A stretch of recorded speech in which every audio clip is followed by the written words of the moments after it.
This is my review of the movie Happy Death Day 2U. So it's a sequel, follow-up to Happy Death Day. Now, I actually didn't see Happy Death Day, although I wanted to. So I like kind of horror-y type movies, saw it advertised, wanted to see it, and it was one that I missed, and I haven't actually seen it since.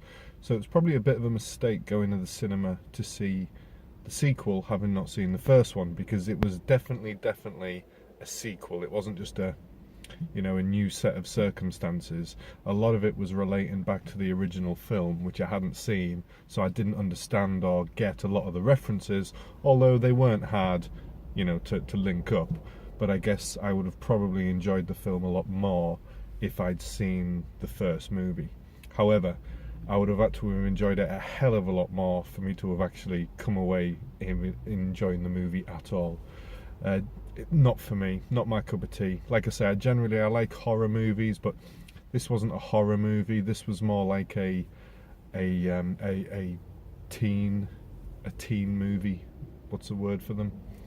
Um, you know, um, it wasn't particularly scary or anything. It kind of at first reminded me a little bit like Scream, in that it was a setting with a bunch of youngsters and scary thing, well, a killer on the loose sort of thing.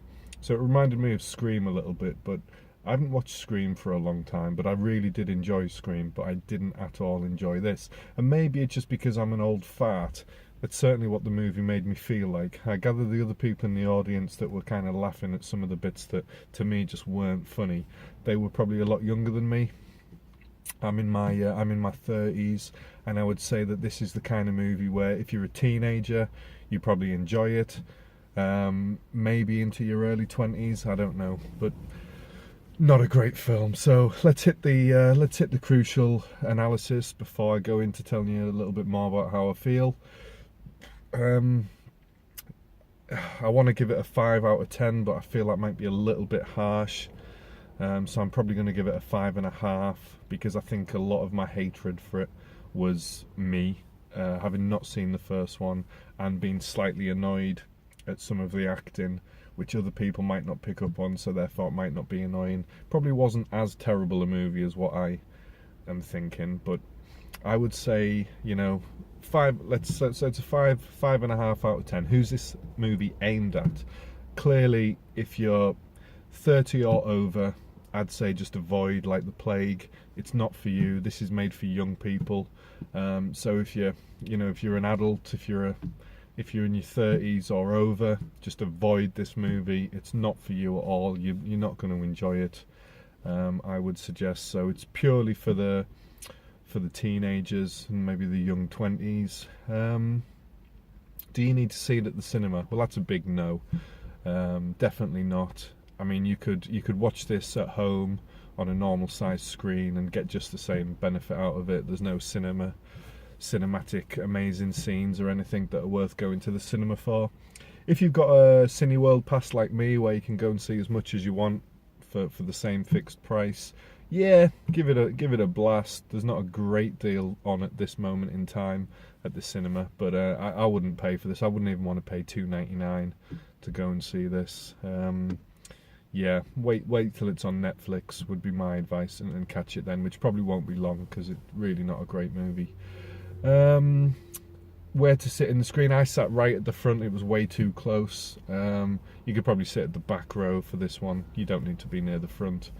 And do you need to stay till the end? I think that's my fifth and final review point that I cover early on in my reviews.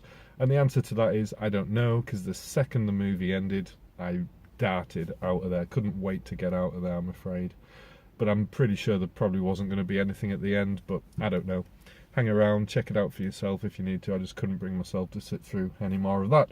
So I'm going to keep this review short, because I'm just going to be a negative drag, blabbering on about how much I didn't enjoy it. But some of the things that really bothered me about this movie, now I'm not going to worry too much about spoilers in this one, so if you stop listening now if you want to go into this movie knowing absolutely nothing about it. In fact, my first point isn't in any way a spoiler, but my second point is going to be a little bit of a spoiler as to what goes on in the movie. So my first point, so stop listening now if you don't want to have any spoilers. But my first point would be the main actress in it. Now, she's an attractive blonde, so she's the kind of girl that shouldn't annoy me, but she massively, massively did annoy me. I felt like she was a terrible actor. I don't know if she's been in anything else. I know she was in the first one. I don't know how bad an actor she was in that. Maybe it was just that she annoyed me. I got off on the wrong footing with her, and then from then on everything she did kind of annoyed me. But early on in the movie, she does this pissed off scene where she's all pissed off and angry at the world. Ooh, I'm in a big rage, I'm gonna storm around all angry and pissed off. Oh god, it was cringeworthy. Oh, it's absolutely cringeworthy. It was like the worst acting I've ever seen. It was like slapstick. This wasn't for the movies. This was barely pantomime-esque, you know. This was just about good enough for pantomime. In fact, it was pantomime or slapstick. It was making me think of like slapstick comedy. I think the movie's supposed to be a comedy. It wasn't funny. There was a couple of times towards the end that I had a bit of a chuckle, but it wasn't about anything that funny. The main gags or supposed gags throughout the film, I just didn't find funny at all. But the main female character in it, God, I just found her so annoying. Like I say, the way she overacted her angriness. Oh, I'm angry and I need to tell the world I'm angry, and look at my face, it's so angry. I mean, maybe it just reminded me of a bad relationship with an ex-girlfriend or something. But God, it was painful to watch, cringeworthy, not worthy of movie acting at all. Really bizarre. Oh God. So yeah, that's kind of got me off on the wrong footing with the movie on a whole. That experience that happened early on with her acting. I think you'll know what I mean. Maybe it annoys you, maybe it doesn't, maybe it's just something to do with me personally, but it really did bug me. So that was a major gripe that I had with it. And then in terms of the storyline, so if you like Back to the Future, you know, it's kind of one of those where you've got your time traveling type elements to it. That's the kind of movie that it is. So if you like Back to the Future, you might like this. If you like, it's like Scream and Back to the Future combined, I would probably say. But what really, really, really, really annoyed me about this film was they posed the question in this film, that the moral dilemma, which isn't at all a moral dilemma, but this is the dilemma they posed.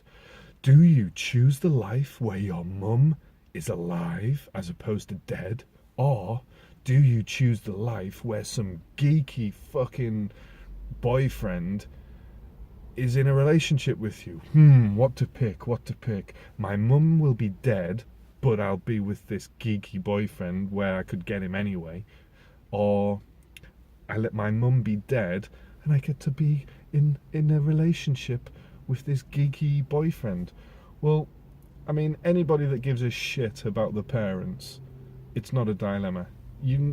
Nobody picks a relationship, a teenage college relationship, over their mum or dad being alive. I mean, are you kidding me? It's just ridiculous.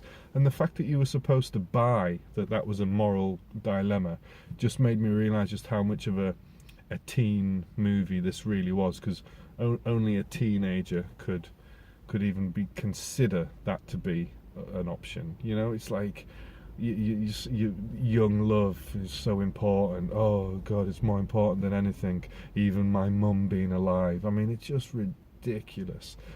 Oh God, it really did annoy me, that. And the other thing was, it wasn't like the boy that she wanted to be with was dead. It was just, they were still friends, but this person was with another girl.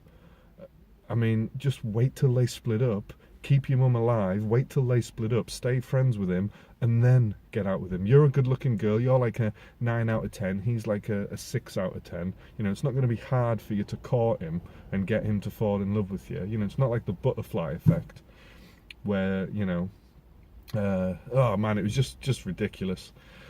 So I'm afraid that just pissed me off, because nobody would have, in their right mind, chosen to have their mum be dead just so that they could be in a relationship. And the thing is, this guy, and this isn't a spoiler because it's really early on in the movie, this guy didn't even know they were in a relationship. As far as he was concerned, they were just goofing around. So it's not like they were in love and they've been together for years and they're going to get married. It was like they've been goofing around. That was the relationship that that she is being asked whether or not she would sacrifice her mum's life for. I mean, come on, it's just ridiculous. So yeah, I'm kind of annoyed right now, having come out of that movie. So I'm going to leave the review there. I've had a bit of a rant, got it off my chest. If you like this movie, then I understand you are youthful and you have your whole life ahead of you. I remember being there, it was good times. But if you're a little bit older, you'd be like me, you probably found it really annoying, and you probably think I'm being generous giving it a 5.5 out of 10. So yeah, maybe if I'd seen the first one, I'd appreciate it more, but I doubt it. I'm leaving it there. I've got another film to go and see. Looking forward to that, although I know nothing about it, so I'm hoping it's a pleasant surprise. So I'll see you on the next review. Thanks for tuning in, and I hope you enjoyed Happy Death Day to you more than I did. Bye bye.